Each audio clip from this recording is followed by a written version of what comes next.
Nagbabalik na naman ang inyong tagapaglingkod ng mga balita at pawang katotohanan lamang. Naging mainit nga na usapin sa mundo ng social media.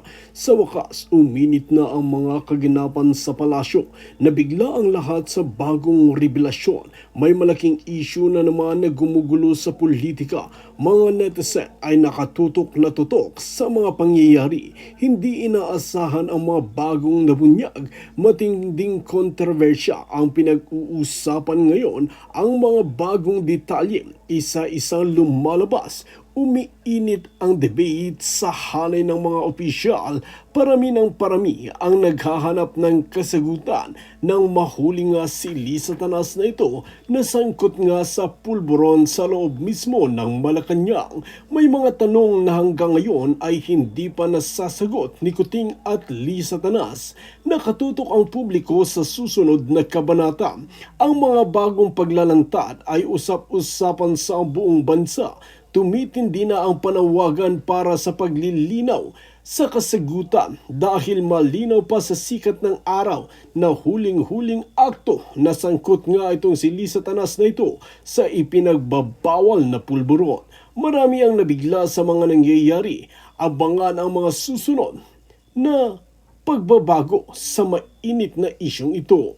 Well mga kaibigan, para nga sa karagdagang impormasyon, panoorin nga natin ang buong video. At kung bago ka pa lamang sa aking channel, huwag kalimutan i-click ang subscribe button at notification bell para lagi kang updated sa ating mga bagong video. At para sa sulit viewers natin dyan, maraming salamat sa walang sawang pagsuporta. Para kay Day Sara at para sa katotohanan. Bakit? Kasi Vice President Sara Duterte lang talaga yung tunay na lumalaban against the corruption na nakita ko sa Congress. Lahat ng mga tao, especially yung mga Pinks, takot sila kay Romualdez, takot sila kay Marcos. And we need someone brave that's willing to change the country. And wala talagang iba kung di ang Duterte administration makakagawa nun. And that's sentiment that's shared by most people. Kaya siya yung frontrunner ngayon. Diyan sa Cavite, kamusta ang Sara Duterte? Sa tingin mo ba, bagamat hawak ng Rimulya ang makinarya ng politika diyan sa Cavite, pag nagkaroon ng halalan, Sara Duterte pa rin ang lalabas? Yes, I believe. Kasi very strong pa rin si Sara Duterte dito. And number 1 si Bongo, if I remember correctly. Very mataas yung performance sa mga Duterte candidates dito. So yes, I think 2028 would be Sara Duterte for Cavite. Sino sa tingin mo ang magiging susunod na gobernador muli ng Cavite? Meron bang tingin mong lalaban sa Rimulya? Hindi pa sure kasi mostly hindi nila announce ng masyadong maaga kung sakaling lalaban sila. But we will see kung sakaling meron. Ang Revilla ba, tingin mo, kaalyado pa rin ng mga Rimulya? Medyo, ever since na pakulong si Bong Revilla, hindi na masyadong sure kung ano na. Kasi parang relationship na yun between Revillas and Remulyas. Para sa amin, well, okay pa rin kami. We try to keep things civil within the province of Cavite para walang masyadong gulo. But by 2028, siguro, baka maghiwalay na sila. We don't know and we can't really tell what will happen. At Just kung follow up on that, no? Yung relasyon mo kay Jolo Revilla at saka yung kapatid niya na nasa Kongreso rin. Goods pa rin yun. Sinabi ko kung kailangan lang bumoto ng yes or anything, okay lang sa akin, naiintindihan ko naman yung sitwasyon nila. Actually, mas malala nga yung sitwasyon nila since nakulong si Bong Revilla at sila posibleng maimbestigahan din. So, yes, I understand their situation and I sympathize with them. We're still friends no matter what decision they make. so 265 na tinatawag ko silang maleta kongresistas, ano? Mga maleta gang. Maleta gang na nagtanggal sa iyo. Sa tingin mo ba, itong 265 na to, bumoto sila dahil sa tingin nila yun ang tama o dahil talagang maleta gang sila? Hindi naman, well, yung iba maleta gang talaga doon as per the Blue Ribbon Committee.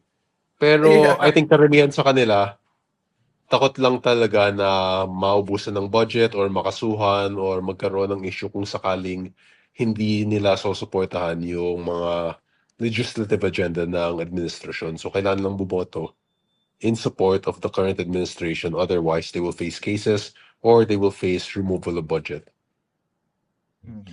Tinanong kanina ni Maharlika bakit ka sumuporta kay VP Sara. Pero ikaw naman, kailan mo na-realize na hindi ka po pwedeng manahimik?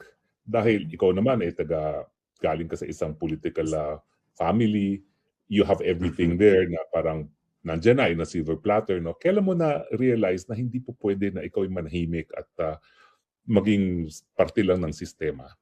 At anong nag-udyot sa'yo na talagang labanan itong sistemang bulok? Nung una kasi ang kalaban ko lang si Romualdez but ever since then the things escalated, especially yung mga corruption issues. Nakita ko na kung gaano kalala. Lumalala pa yung corruption ngayon. And it cannot continue like that. Our nation cannot grow under these circumstances. At gusto ko habang tumatagal ako sa politika, mas gumaganda ang sitwasyon dito sa Pilipinas. So, in order to do that, I have to speak out against the evils that I see in Congress. Yeah. Alam mo, Kong Kiko, nung nakita kita na talagang nag-speak up ka, natuwa ako na parang nabuhayan ako at ang mga kababayan natin, may bata pa lang at least naninindigan. So ang question ko sa iyo, kung hindi ka nila pinagdiskitahan diyan sa Congress, ano sana yung mga, mga magagandang agenda mo o na mga batas na gustong isulong para sa taong bayan? Well, firstly, yung animal welfare, plano ko talaga gumawa ng mga pond programs and then veterinary programs. And yung veterinary school programs, maganda din yun for economic purposes since malaki yung kita ng mga veterinarians ngayon. There are plenty of pet owners and it's a big market, the veterinary medicine. So maganda din yun in terms of education, in terms of job opportunities. So yun yung magiging priority ko kung sakaling hindi ako naging anti-Romualdez meow.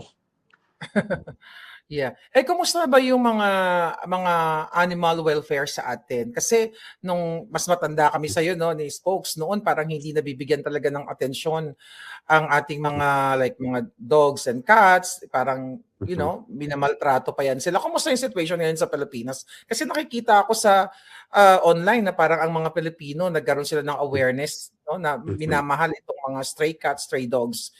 Pwede mong ikwento sa amin? Mas maganda na talaga ngayon and madami yung mga pet lovers, mga pet owners. Lalo na sa district ko na sa Dasma, we have our own Pusa Dog Kapon initiative where we provide yung mga low-cost libreng kapon para hindi na masyadong dumami yung mga stray animals, animal population control para doon, and then may vaccination din kami. We have plenty of services for animal welfare. Okay. Hindi yun Dengvac siya, ha? Hindi. Isa pa rin dun sa susulong mo, naalala ko yung pagtanggal sa VAT, no? Yung panukala mo ba, lahat tatanggalan ng VAT o para lamang sa gasolina at mga iba pang produktong gasolina? Yes, lahat. Kasi nanakaw lang naman nila yun. We're an overtaxed country with such ang nag-umpisa kasi ng problema dun is tinasa nila yung VAT from 10% to 12%. Tapos, ever since then, mas kumonti yung services from the government. Mas hindi naramdaman ng mga tao yung serbisyo galing sa current administration, which puts the question into saan napupunta yung taxes na binabayad nila. Yeah. Sa short period of time na naging congressman ka, ano yung pinaka natutunan mo sa loob na pwede mong i-share sa mga kabataan? Well, ano ba yung madami kasi ako natutunan dun masyadong broad yung mga experience, masyadong broad yung experience ko sa Congress even if it's just a short time. But right now, if there's any lesson that I can tell, especially sa mga batang gustong mag-politics in the future, it's that to always choose to do what is right over what's beneficial for yourself because we need more people doing what is right. At mas makatulong lang yun talaga sa ating bansa kung mas pipiliin ng tao ang tama kaysa ang sarili nila. Naku, sana nga makinig ang kabataan sa iyo. Kasi sa nakikita nila na buhay ng mga maletagang, na pag-Gucci-Gucci, pa-LB-LB, parang parang binibigyan natin ng premium ngayon yung mga kayamanan na naiipon sa pangungurakot kaysa yung katapatan sa gobyerno. No? Ano Yeah. naman masasabi mo na doon sa mga iba na baka sabihin, kasi sa mulat-mula, mayaman naman yan si Kiko Barzaga, kaya wala siyang pakialam, pwede siya maging honest. Ang honesty ba at katapatan ay depende sa iyong kakayahan sa buhay? Pero hindi naman dahil mayaman ako eh. Yung mga maraming congressman doon na mas mayaman sa akin pero mas pinili pa rin nilang magnakaw. So, it just depends on your character. That's true. Correct. Yeah, so nabanggit ni Spokes Harry no kanina yung mga Gucci. Pwede ko ba describe sa amin yung na-observe mo na paano ba yan? Kasi nakikita namin tuwing magkaroon ng SONA or even regular May session. mga bagong relo sila, yung mga sasakyan. Aha. Yung mga ganun, So, yung mga talaga nakakita online, yung mga napipicturean. Talaga bang ang vibes doon payabangan sa loob ng kung ano yung suot mong relo everyday, ano yung bag mo, ano yung outfit mo? Kasi ikaw, hindi ko naman nakikita na na parang katulad ka nila. So, idalhin mo kami doon sa loob ng Congress? Ano mga itsura ng mga buhaya? Actually, hindi ako masyadong nakatingin sa mga relo nila, pero maraming nagpo-post ng mga may nakakita yung mga congressman na may mamahaling relo, naka-sports car and everything. And mostly kasi ngayon, especially pumutok yung flood control issue, ngayon hindi na payamanan, parang tinatago na nila lahat. So it's very rare to see now yung mga ganong klase. But it's still seen within the economy and within the way Congress itself works. Nakita talaga natin na may perang nawala. And hindi naman tayo babahain ng ganito kalala kung walang perang ninakaw. And hindi din mawawala yung investor confidence sa atin kung walang ninakaw. So, yes, the money is stolen but they have hidden it well. Tinalo mo rin yung pinakamayamang tao sa buong Pilipinas. Any regrets? Medyo, not really. Pero that's a whole separate issue. And may connection din yung tatay ko sa kanya before. So but it's a separate case na. Ngayon nakafocus lang kami ngayon nakafocus sa Blue Ribbon and kay Romualdez.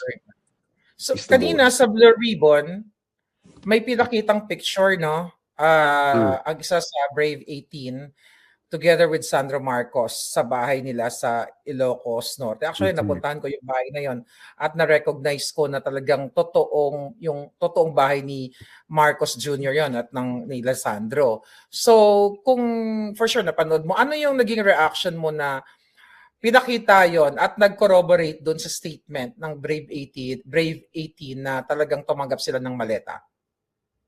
Well, para sa akin, never ako nakapunta sa bahay ni Sandro Marcos kaya hindi ako sure. But yung mga ganyan talaga, especially with the Blue Ribbon Subcommittee regarding flood control, kilala ko si Congressman Paulo Marcoleta. Lagi ko siyang kasama sa Congress. I always speak with him. And I understand na hindi naman i-invite ni Senator Marcoleta.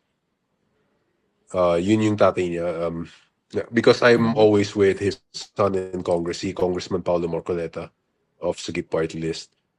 And si Senator Marcoleta naman, he would not invite the 18 Marines kung wala silang sapat na ebidensya. And I know that they have enough evidence to not just inform the public, but possibly to implicate and convict those involved within the flood control scams.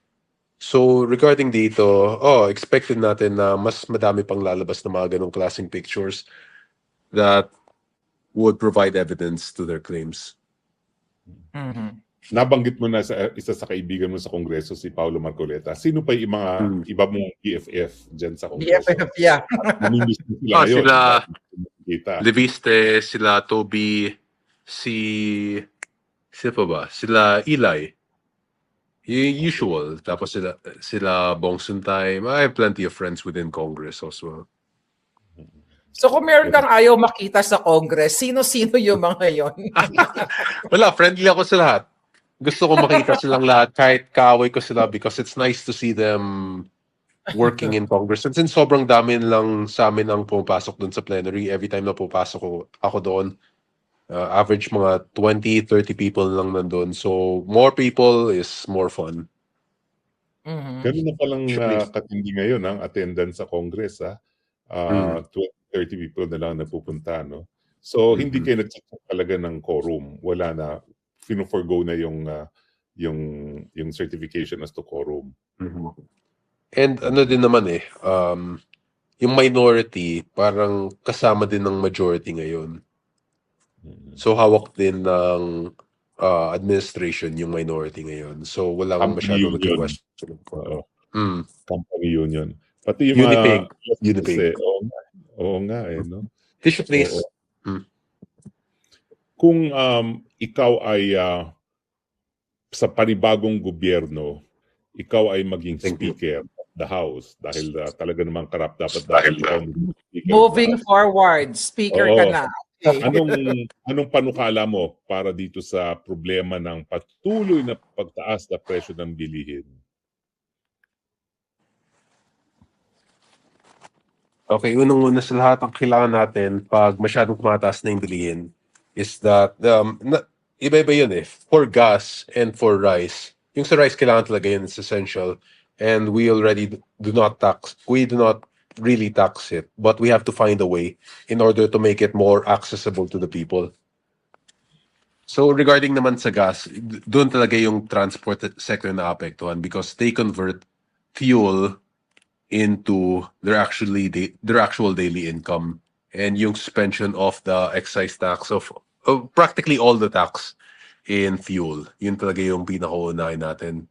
And yung investor confidence din, we need that for long-term economic growth. Kailangan talaga yun. So in order to do that, we need a large-scale anti-corruption campaign, not just in the lower house, but in the Philippine government as a whole. So kung sakaling ako yung magiging speaker, yung pwede yung unahin ko. So sa tingin mo ba, kasi alam mo ang tao frustrated na pag nababasa mo sa comments sa mga nangyayari ngayon. Do you think bilang isang batang, naging kongresista, may pag-asa pa ba talaga ang bayan natin? Under the Marcos administration, wala. And that's just from what I've seen in the perspective ngayon. Kasi kung sakaling last 2 years na, kung magkaka-election tayo sa 2028, it's last 2 years of your term at sobrang daming unresolved issues pa. Yung flood control pa nga lang, from last year SONA until this year, next month, magsusona na ulit. Wala pang nakulong, wala pang convict on. There's been no update on the flood control na unang binanggit niya nung SONA 2025. Ngayon magta-2026 SONA na. So, ang bagal talaga ng sistema dito, and I don't really think there's any more hope for the current administration in changing the direction kasi sobrang dami ng pagkakamali in the last 4 years na ginawa nila that right now it's very hard to see how they solve the situation that they've created. Sa tindi ng problema natin, at naalala ko na ilang beses ka na rin nanawagan sa tao na lumabas sa kalye, pero parang hindi sila lumalabas. Bakit? Ano sa tingin mo? Ang balakid, ba't di sila lumalabas? I mean, ngayon din kasi sobrang baba na bagsak na talaga yung ekonomiya ngayon. So, yung mga tao kailangan nila mag-overtime, kailangan nila mag-extra. Yung mga, especially yung transport sector, yung mga jeep drivers, yung ba hindi na bumibiyahe, naghahanap na ng ibang trabaho. We no longer have the ability or the resources in order to actually protest against the government. And ngayon, lahat pinapakulong na nila. Sobrang gulo na ng bansa ngayon, especially now where there's so much crime and everything. Mahirap na din magsalta laban sa korupsyon. Ayan. So sa tingin mo, nagkaroon nga ng chilling effect or natakot itong mga taong to na mag-speak up dahil sa nangyayari ngayon at sa kahirapan? Yes, yung kahirapan talaga. Kasi ngayon, mostly, the ratings of the president cannot go any lower. -15, sobrang baba niyan. Mas mababa pa yan kaysa kay ERAP noong panahon ng impeachment niya. So, what we've seen here today is that parang wala na talagang nangyayari doon kahit na lumabas pa sila. Ang ginagawa ng tao, iniintay nila, tanggap na nila na bagsak ang ekonomiya until 2028 and we just have to hope for a better alternative, better successor in 2028. Kaya ngayon, ang focus ko is mostly in campaigning for Sara Duterte. Okay. Tingin mo ba Ah, makakaantay pa tayo until 2028 o sa tingin mo ba dapat earlier than 2028 mapalitan na itong Marcos administration? Well, hopefully, the earlier the better. Pero sobrang, so he really likes to be in Malacanang. Hindi naman siya yung tipo na magre-resign lang dahil na sangkot siya sa corruption issue o dahil kasi hindi na kaya ng ekonomiya o wala nang tiwala sa kanya yung mga negosyante natin. He will stay in Malacanang as long as he's capable, and that's probably until 2028. hindi ka ba natatakot kasi may mga pronouncement, may mga lumabas na balita na gusto na no election at mananatili na siya sa gusto niyang manatili sa Malacanang. Isa yan sa in-expose ko din noong 2023 pa, na talagang yan ang plano nila. Hindi ka ba nagwo-worry na baka nga maaaring wala ng election? Well, depende din yun kung matutuloy yun yung no elections. And secondly, President Marcos is mahina na siya ngayon. May diverticulitis, pumayat na siya. Yun din yung nangyari kay Marcos Sr. during Matuluyan the na ba? time na posible. That's also something that we have to consider. That even if there is no election, there is still the possibility of the constitutional succession of the vice president kung sakaling mamatay si President Marcos, which is a possibility due to his worsening health.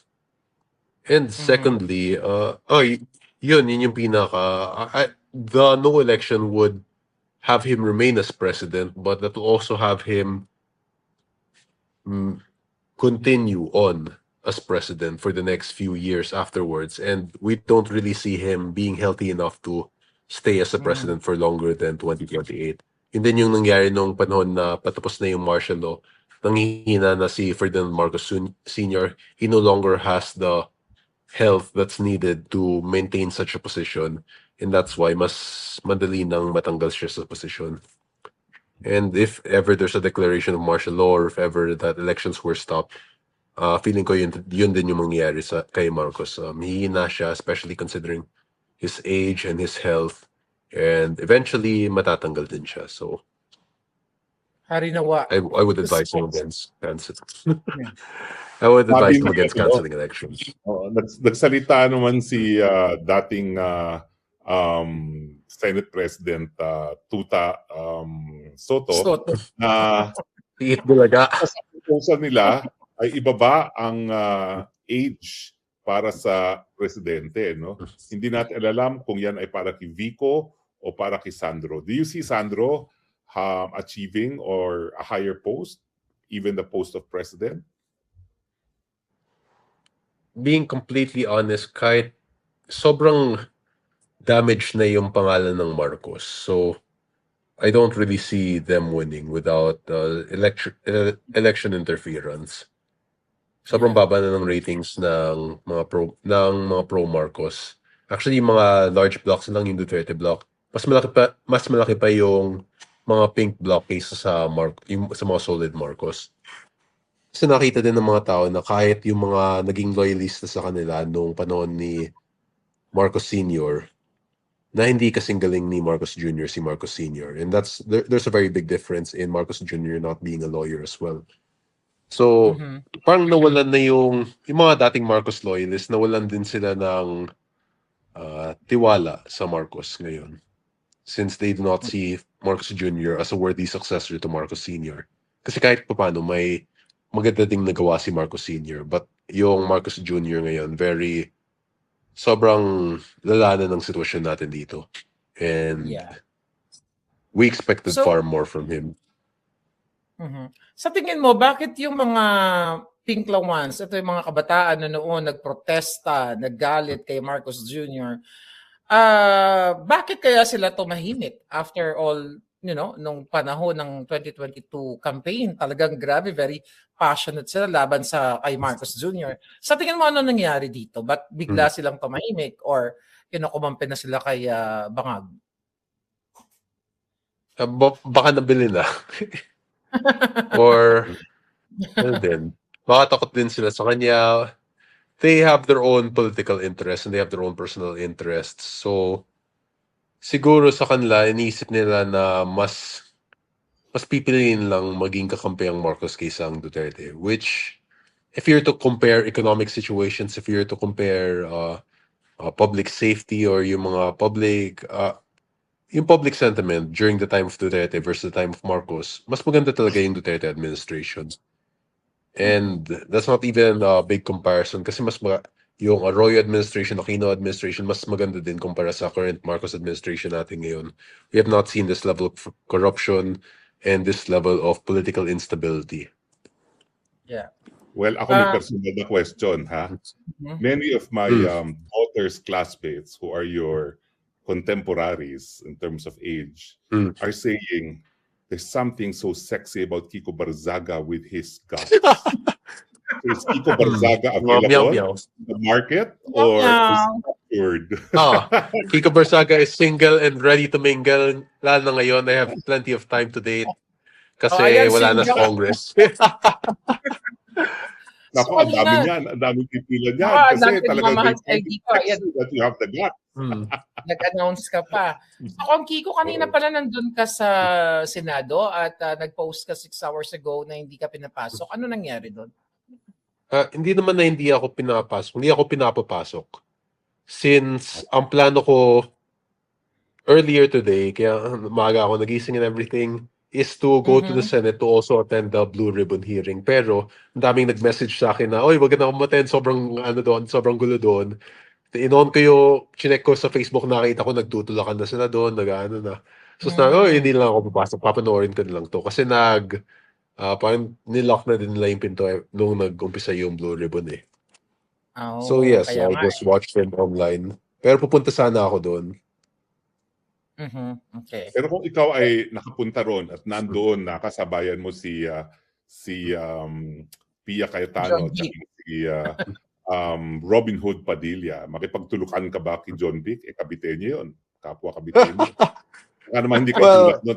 Kaso ka, kabitenyo ka eh. Posible. Hindi, pero doon naman kasi I'm not a senator, so I won't be there for attendance. I'll just be there as a guest. Nonood lang. So usually nakita kasi mo mga ganun open to public. Yes? Yeah. Kanina nagkatulakan talaga. Nakita ng buong Pilipinas na talagang nahumarang si John Vic, ang DILG secretary. Pero sa interview niya, binabaliktad niya na siya daw ang tinulak. Anong masasabi mo doon sa statement ni John Vic na siya para siya pa yung biktima? Siya yung Hindi ko alam kung ano talaga yung plano nila eh. Kasi kung gusto lang i-block yung Senate, di kailangan lang magpapasok ng police. Pero hindi ko alam kung ba't mag-isa siya doon. It's a complicated and developing story. So, as for that, bibase lang natin kung sakali sa naging news report na sinubukan lang hindi sila papasukin sa Senate, sa Blue Ribbon Committee. Who are you closer to, John Vic or Boying? Kay John Vic, mas close kami since I worked with him during his time as governor.